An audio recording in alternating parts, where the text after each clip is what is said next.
Boker Tov. Boker Tov. Good morning. Good morning to everybody.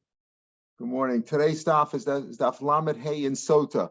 This parak has been discussing from the beginning. The Mishnah was talking about which tfilos, supplications, or other issues, court cases, what or halachas, what has to be said in Lashon HaKodesh and what can be said in any language. So Parsha Sota, that's how we got into this, could be said in any language. But other things have to be said dafka in Lashon HaKodesh, and one of those things was the brachas and klolos that were said when Yeshua brought them into Eretz Yisrael on Har Gerizim and Har Evel. Then the Gemara got into all other issues about when they came into Eretz Yisrael, including the issue of the Meraglim, which is what we're discussing today, the issue of Meraglim. Today's daf is Daf Lamed Hey. Yesterday the podcast took you to a few lines down, but we'll start from the top of the page. Amar Rabbi Yochanan. Pasuk says, or the last three words actually on Lamed Dalet Beis, by Yeshuvah Mitoros, they returned from spying the land. By Yochu, the top of Lamed Hey, by Yochu Bevo, they went and they came home.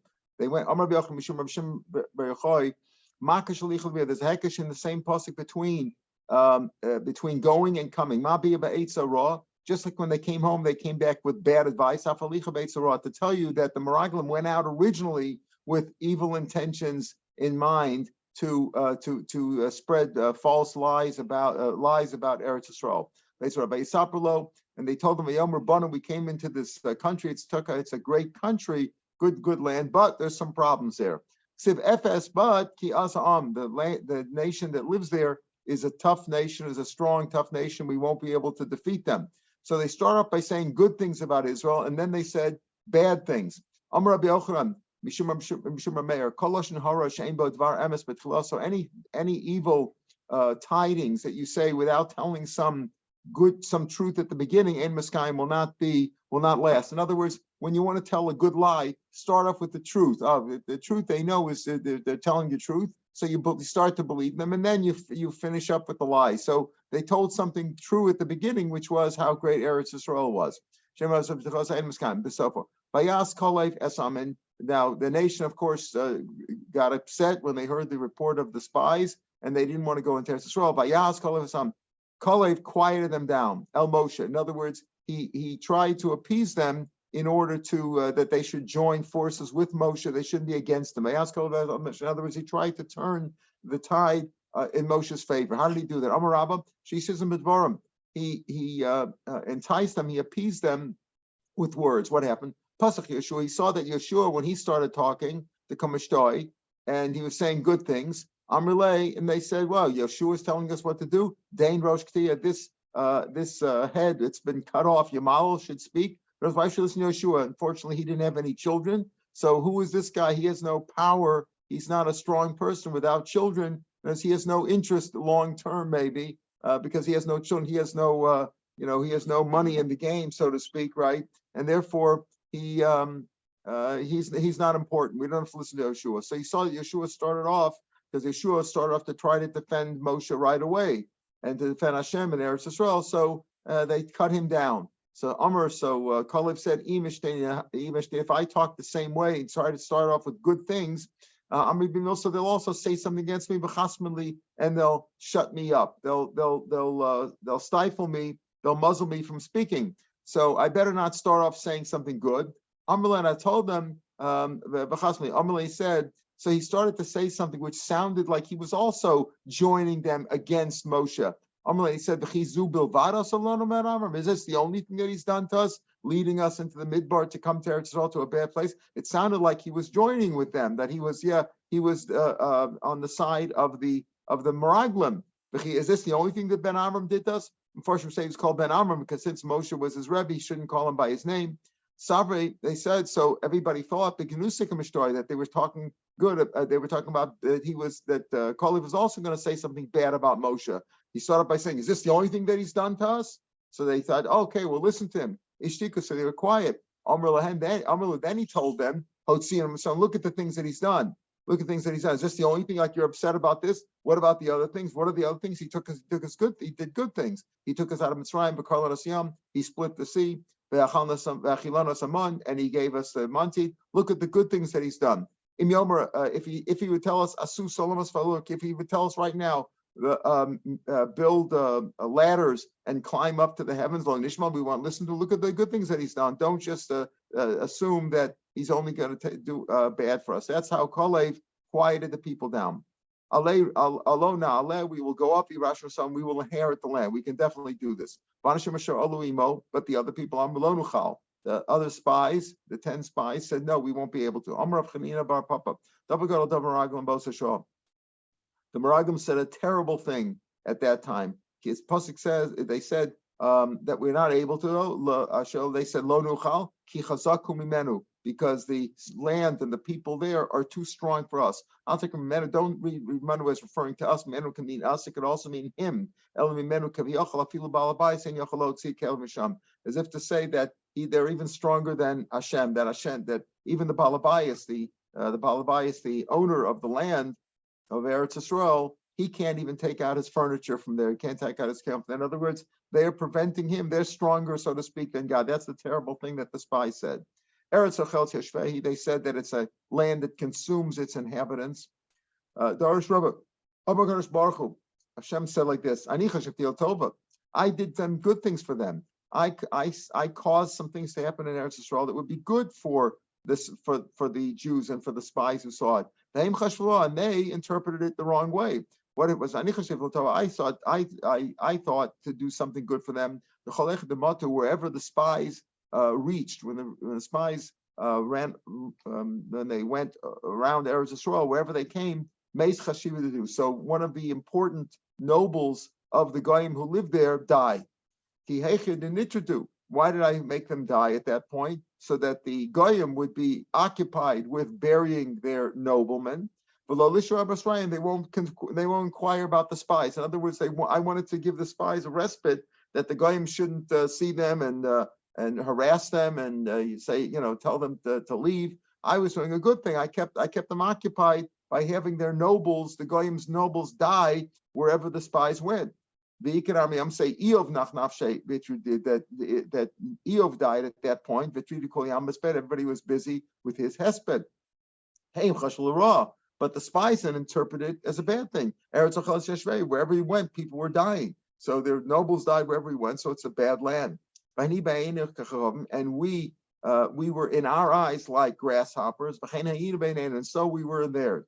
We were in their eyes. In other words, the spy said, we thought of ourselves as grasshoppers compared to these giants, and they also saw us as grasshoppers. They're liars. If you say we appeared to them, we were in our eyes, we appeared to us as grasshoppers compared to the giants. Okay, L'chai, that's okay. We thought of ourselves, we thought of ourselves as so powerless. We thought of ourselves as grasshoppers compared to these giants. And so we were in their eyes. How would they know? How do you know how they saw you? You know how you saw yourself. How do you know how they saw you?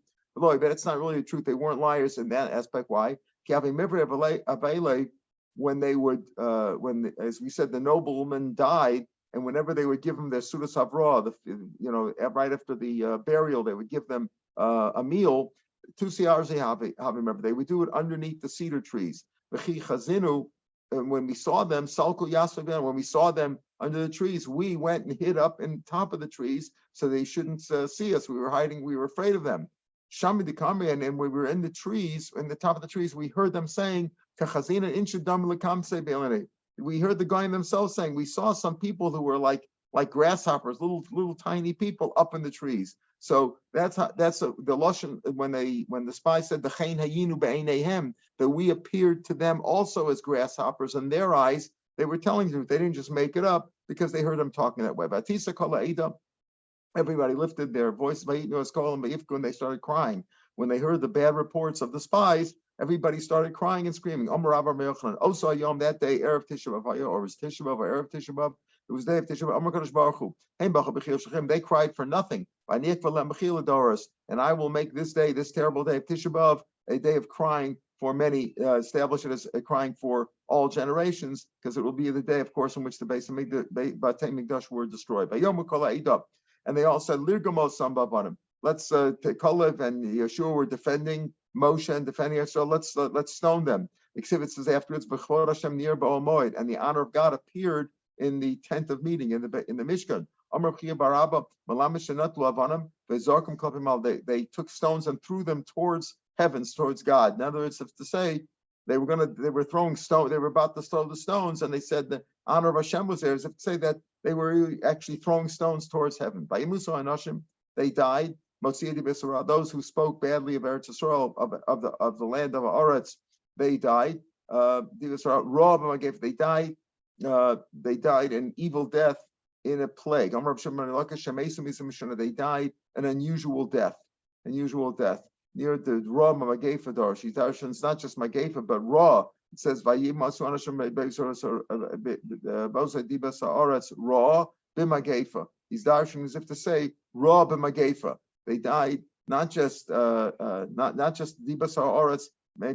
The Ra could be going on Dibas Haaretz. They spoke badly. Motzi Dibas Ra. They spoke badly. But Darshans Ra b'Magefa, that it was especially an unusual death that they died. Amar Chanina bar Papa. Darshab Shila Ishkvar Tamasei Darshan the following. Malamet Shenishtarvev Lishonam. What was the unusual death that they suffered? That their tongues stretched out enough and fell down to their navel. And the maggots or the worms were going out. They were exiting from their tongues, these long tongue, their elongated tongues into their navel. And then from the navel went back into their tongues. They died of it's called either croup or diphtheria. It's an inflammation of the throat which causes them basically to choke. So they died this horrible death. Back to the story of Yoshua bringing them into Eretz Yisrael. When what happened was, we saw before that the Kohanim who carried the Aron Kodesh, at this point they carried the Aron Kodesh, as we saw there were 3 points in which they carried it. They carried their Kodesh, and when they stepped into the Yarden, the river split, just like it split at the Red Sea when they left Eretz Yisrael. When left Mitzrayim, it split. Here also it split. When the Kohanim put their feet in there, and the whole thing split until all the Jews crossed the Yarden. And then, as we'll see, after they all crossed, the Kohanim withdrew their feet from the water back onto the land. But they were really on the other side. They were on the Jordan. They were on the other side, the Ever Yarden. So once the last of the Jews went up from the Yarden, in other words, crossed from the Jordan River into Israel, the water returned to its normal passion. When they went up from the Yitoch, when they lifted their feet, they came back out of the Jordan River. The feet of the Kohanim went back onto dry land and Transjordan. And the waters of the Jordan returned by and they continued flowing as they normally did. On all its banks. But now it turns out that Aaron the Aaron and those who carried it in the Kohanim, they were on one side, Transjordan, so to speak, on the other side of the Jordan. In other words, the Jews were on the west side of the Jordan, and the Kohanim and the Aaron were on the east side. So at that point, the Aaron itself picked up, carried those who had carried it, and crossed over the Jordan. In other words, miraculously, the Aaron lifted up those who carried it and the Kohanim to the other side. Shenemar, when the nation completed crossing over the Jordan, then the Aaron passed itself. It itself crossed. In other words, the Aaron miraculously crossed over the Jordan by itself, carrying those who had carried it with it. Uzzah later on we'll see when the Aaron was coming back into the hands of the Jews from the Pelishtim. So Uzzah was punished. And Emmer says by Avo Adgor Kidon, we'll see that said that the Aaron came until this place, the granary of Kidon. See, Kidon really means like a spear, but that was what it's called. By Yishlach Uzzah Yadom, and the Aaron was sort of teetering, and he was afraid that it was going to fall. So Uzzah stretched out his hand, lachas his arm to grab it, to hold it, that it shouldn't fall. Uzzah, I understand. Nosav, Nasa, Atzmal Kolshkein. If the Aaron could carry even those who carried it, it certainly can carry itself. Atzmal Kolshkein. So therefore, Hashem got angry at Uzzah for touching and stretching out his hands to try to hold the Aaron. Hashem got angry at Uzzah, and he smote him. He killed him al hashal. We'll see what that means in a second. So Hashem killed Uzzah for holding on to the Aron. What does that mean? One says for this case, shalu, meaning it was a mistake. It's like a shogeg, Rashi says. Shalu is shgaga. He made a mistake. He erred in trying to hold on to the Aron. So he killed him because that he relieved himself there. Farshim say, what do you mean relieved himself? He didn't on purpose do it, but he was so afraid of it falling that caused him, it caused his the cover of his to open up. In other words, it was against his will. He, so to speak, he relieved himself there. By Yom Hasham, he should have controlled himself or gone away, but the whole thing started because he tried to hold on to it. By Yom Hasham, and he died there. Uzzah died there. Im Aron Elokim, with the Aron of God. Uzzah Balon Abba. He actually, even though he died there, Hashem punished him for holding on to the Aron, but he's going to have a share in the next world. Shneimar Im Aron Elokim. It says he died with the Aron Lolam time, just like the Aron will last forever. Uzzah Ba will also come Olam Ba. In other words, even though we don't know where the Aron is, but it's still around and it will last. Vayichel David, and David got upset. Hashem Paratz Uzzah, because Hashem had, so to speak, breached Uzzah, that he did this to him. They destroyed him. David got angry. What does that mean? It doesn't say Vayichar Af. It says Vayichar, like he was black, and Shenishtan part of his face turned chachara, like a charcoal, or like a cake that was burnt, like a charcoal was dark. Whenever it says Vayichar, because the lashon of charora, like a coal, hachanami, doesn't mean like it says a person, every time it says Vayichar, when a person got angry, it means his face was black. Hachanami, so hosam siv af. Normally when it says angry, it says Vayichar af. That's anger. Hachalok siv af. Here it doesn't say af. It just says Vayichar, his face blackened. Darish Rabam, Neiman Nenish David. Why was David also punished? Because he called the Torah song. Your laws were to me, your ordinances were to me like songs. The base in the house of my pilgrimage, in the house of where I dwell, meaning the base of English. I'm going to Baruch Hu. Divrei Torah, because the Divrei Torah that says about them, Hata'if einecha bo ve'einenu. If you close your eyes for a minute from the Torah, if you stop learning Torah, lo yomu shapir mipicham pizaracha, we say shouldn't stop. You should always learn. If you stop learning it for a second, Rashi says loshan kaful v'kafaltim tamim v'teif she'im tachleinecha. If you double up your eyes by closing them, like you close your lids, so you double them up. In other words, if you turn your attention away from Torah, even for a minute, it won't be there. Torah is very deep and spiritual. Also, you call them songs. That's it's like you're belittling them. I'll cause you to make a mistake. I'm going to make you make a mistake that even children who learn in the school would not make such a mistake. What was that? Show based on Yodno, so they know. And you think you call it mirrors, I'll show you that even you can make a mistake. The Siv, the Bnei Kas didn't give wagons. In other words, the Bnei Kas carried them. They're supposed to carry the parts of the Beis Hamikdash. They're supposed to carry them by hand. Rashi says, Moshe didn't give wagons to the Bnei Kas because they were supposed to carry them on their shoulders. They're supposed to carry them on their shoulders. You're not supposed to put them on wagons. And David made a mistake. When he brought the Aron from the Plishtim, he brought him on a wagon. And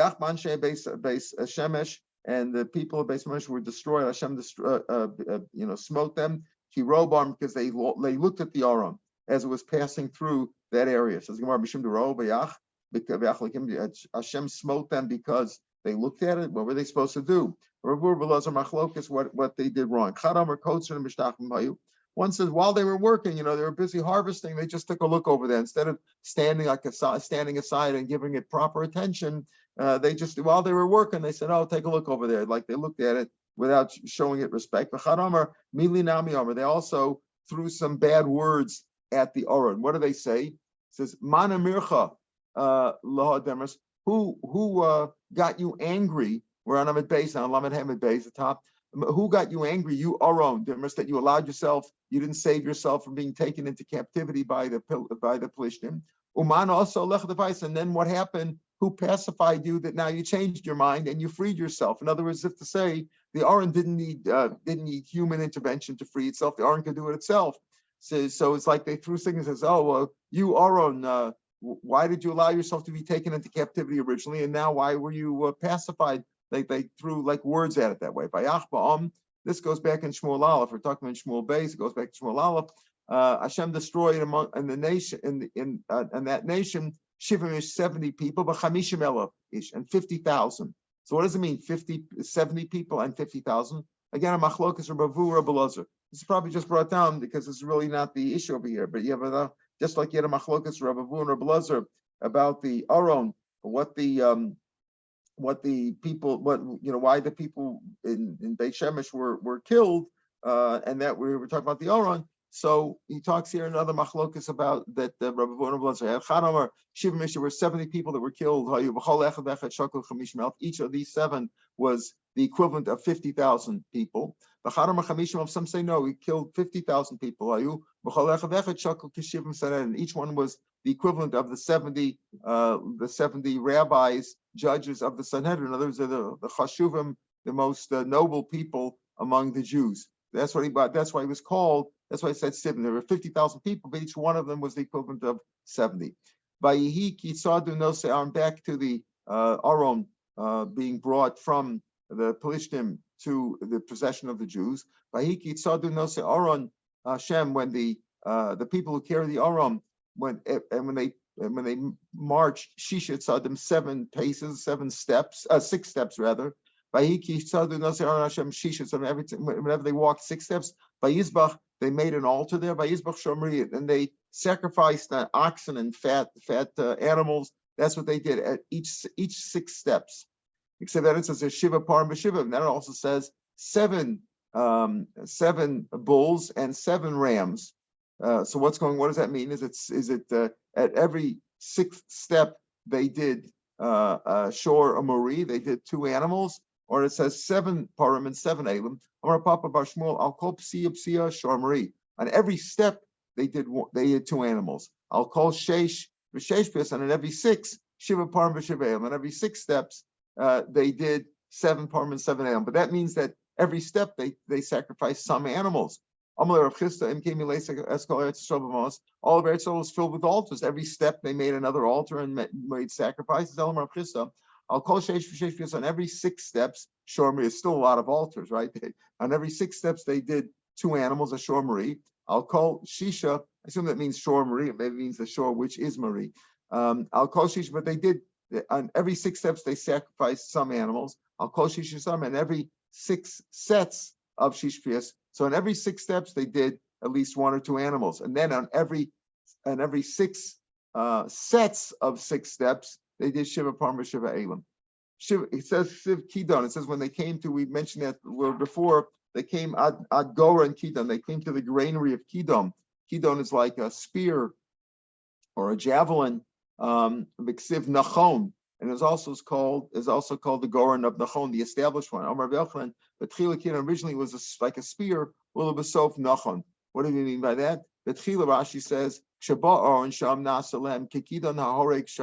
was like a tough thing, like a spear, because Uzzah was killed for trying to, he meant well, but he made a mistake because he tried to touch the Aron to set it up properly that it shouldn't fall. And because of that, it was like called a spear because he was killed. And at the end, Lachash and Shtosham, Shisha Chadashim base, once it was in the house of Obed Edom, who wasn't even Jewish, therefore 6 Nasa, Nachon Shehech and Espeso, he prepares us as Vayavach Hashem blessed him for housing the Aron during that time. Hashem blessed him, and Rashi goes on to say, Shmuel said that they had a lot of children. They were blessed for hosting the Aron. So originally it was like a spear, and later on it was like it made for something established, but it was a good thing. Nimsa Tomer comes out that Shlosha Mine Avonim Hayu. There were actually 3 kinds of stones that were set up by the Ole Eretz Yisrael Hayu. Echad Shekem Moshe, one that Moshe had established. Right, the gear says Be'evei Yarden Be'eretz Moab, right, and the eastern side on Transjordan and the land of Shnemar. It says Be'evei Yarden on the other side of the Jordan, across the Jordan, Be'eretz Moab, in the land of Moab. Hoel Moshe Be'er. Moshe started to explain the Torah. So here it doesn't mention stones in that pasuk, but there's Xer Shavuot. L'holon Omer.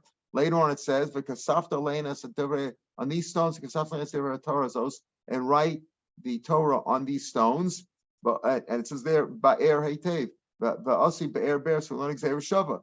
In Dvarim Chavsayin, at the end of the Dvarim, it says you'll write the Torah on these stones, and it says Ba'er Heitev. So therefore, when it says before, "Ho Moshe Be'er Torah Zos," also we learn that it's supposed to be on stones. So that was the first set of stones that Moshe wrote the Torah on in Eretz Moab. And one that Yeshua set up in the Jordan River. He set up 12 stones. That was the second group of stones, right? So kinds of stones. One that he set up in Gilgal already in Eretz Yisrael. Shneimar, that set them up there in Gilgal. How do they write the Torah on these stones? So we have here a machlokas between Rabbi Yehuda and Rabbi Shimon. Rabbi Yehuda al Gabi Avonim. They wrote because they wrote it actually on the stones. Shneimar kasafta al Avonim, right on the stones. That's called Divrei Torah Zos. Write the entire Torah on these stones. And after they wrote the Torah on the stones, Soto said they plastered them. They put plaster on top of the stones. That means on the ksav, on the writing. Shimon says, how were they able to learn? As we'll see, Reb Shimon held that the gzeira, or the decree of Hashem, that Hashem the command of Hashem to destroy all the inhabitants, all the Goyish inhabitants of 7 nations in Eretz Yisrael, did not necessarily apply to those outside of Eretz Yisrael. So if they were Canaanim and others who were native to the land, but they were outside of Eretz Yisrael, they could have done tshuva, and Hashem would not have destroyed them. So how were they able to learn if the plaster covered up the words? How were they expected to learn the Torah? Here it doesn't say 70 languages. How were they supposed to understand it? Amalo. So Rabbi Yehuda answered Reb Shimon, Bini Ser Nasam Hashem gave him great understanding. V'shigru notiran. They sent their notaries, their scribes. Shelahan. They sent their scribes there. V'kilfu asasid, and they peeled off the plaster. V'siyu, and they copied it. They copied the Torah down. That's how they were able to learn. Because of this, their fate was sealed. Their decree was sealed. Leber Shachas, to be destroyed, basically to go to Gehenna, that they were destroyed. In other words, they had the opportunity to learn the right laws, at least the laws of the Shev Mitzvah, things that the proper morality. They were able to learn that, and they didn't. Because of that, they were destroyed. So that's how Rabbi Yehuda learned that. Rabbi Yehuda said that they wrote the Torah on the stones and they plastered it on top, and the Goyim had the obligation to come and remove the plaster temporarily to copy over the Torah, and they should have learned as they had the ability, they had the opportunity to study what was written in the Torah, and they didn't follow it. Reb Shimon Omer al Gabi Sid Kasvur, they wrote it on the plaster. They took these stones, they plastered them, and then they wrote on the plaster because below them they wrote, below the plaster they wrote, Laman asher yomido eschem lasos gechol. In other words, when Hashem said, Lo schayakol neshama, don't let any of the people in the land live, destroy them all. It says there, but it says Laman asher yomido eschem lasos gechol asher. They shouldn't, you destroy them in Eretz Yisrael, so they shouldn't teach you their evil ways.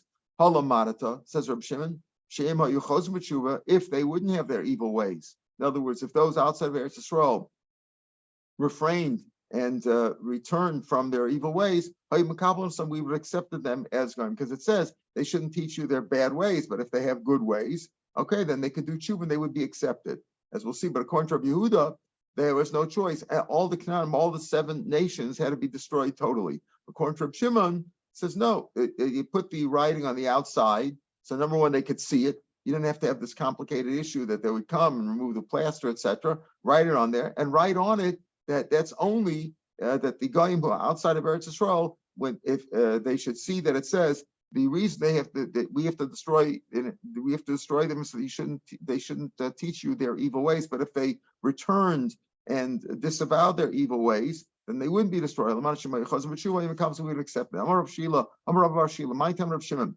What's Rav Shimon's reasoning that he says that? Rashi says that Damar al Gabi Sikkas, so he wrote it on top of the sit on top of the plaster. This is Vahayu Amim Misrafos Sid. These nations will be burnings of plaster. What does that mean? Aliske Sid, because they should have Shah Torah Nichtava Alav, because of the Sid, because of the plaster that the Torah was written of, and it was revealed to them, it was exposed to them, and they didn't learn it. In other words, if it would have been covered up by plaster, like Rabbi says, and their scribes could have come, so it would have been hard for them. Shimon says, no, we made it easy for them. That's why they were destroyed, because they could have easily read the Torah, and they didn't. Rabbi Yehuda says, Kisid, Rabbi Yehuda says, no, they destroyed Masid, Ein Lo Takon El Sreifa. Just like plaster, the only way to get rid of it is to burn it. Ela Gehenim Rash says, Sreifa, Gehenim Shekos Man Shein Maskara, and Veim Kari Amim, Ein Chagim Masrez. In other words, they're only, just like Sid can only be destroyed by burning it. Af Osam Akutim, those Goyim, Ein Lahem Takona El Sreifa. The only thing they could do is, can only kill them. They have no other option. They don't have an option of tshuva, because they're like a plaster. Kamanos a lot of time, who does the following go like? We learn it says V'shavisa Shivyu. When you go out to war, to a voluntary war, it says V'shavisa Shivyu, you'll capture them. The story of the Ashes Yifas Tohar. L'Rabos Knam Shabachutz Lords, because we're talking about when you go out to a voluntary war, that means in Chutz Lords. When you go out to grab more land, it says to include the Knanim and Chutz Lords, that you can, V'shavisa, you capture them, and of course the Ashes Yifas Tohar. It's not a good advice to do, but if you do, you can bring them in and convert her and make her part of your family. So who does it says the Kanam Chutz La'aretz could eat. The Bryce says they could also be included as Iknanim or Chutz La'aretz. When you go out and you capture the land and they're Knanim there, they are not like the Knanim in Eretz Yisrael that you must destroy totally. If you find them in Chutz La'aretz, you can include them too, as long as they return and follow in the Torah ways. You can bring them into your family. It's the end of the whole process of how you have to keep her for 30 days and what you do with her, etc. And then you could turn her into your family and include them too. So if they return to tshuva, you could accept them. Kaman Rav Shimon, it goes like Rav Shimon. And Rashi says at the top of the page here on Lamed Vav, he told them basically do tshuva. If you come and accept alma lo hayu amdim chutz l'gvul b'chlal lo eschad shama.